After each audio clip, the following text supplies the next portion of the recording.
চীন দেশ থেকে এক সাংবাদিক বাংলাদেশে এসেছে রিপোর্ট করার জন্য।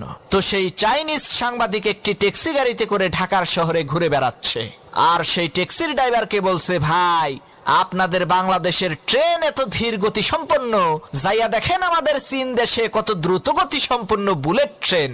কি যে বলবো, আপনাদের দেশের বাস, ট্রাক, ট্যাক্সি সবকিছু এত ধীরে চলে কেন? আমাদের চীন দেশের সমস্ত যানবাহন কত দ্রুত গতি সম্পন্ন, খুব অল্প সময়ের মধ্যেই গন্তব্যে পৌঁছানো যায়। চাইনিজ লোকটির এই কথা শুনে বাংলাদেশের সেই ট্যাক্সি ড্রাইভার কোনো উত্তর না দিয়ে একেবারে চুপচাপ গাড়ি চালাচ্ছে। কিছুক্ষণ পর সেই চাইনিজ লোকটি বলল, ভাই আমাকে এখানেই নামিয়ে দেন। ট্যাক্সি ড্রাইভার গাড়ি থামালো। চাইনিজ লোকটি গাড়ি থেকে নেমে জিজ্ঞেস করলো, ভাই গাড়ির মিটার দেখে বলেন তো ভাড়া হয়েছে কত? ট্যাক্সি ড্রাইভার বলল, 15,000 টাকা। ট্যাক্সি ড্রাইভারের এই কথা শুনে চাইনিজ লোকটি বলে উঠল, ধুর মিয়া, আপনাদের দেশের ট্রেন আসতে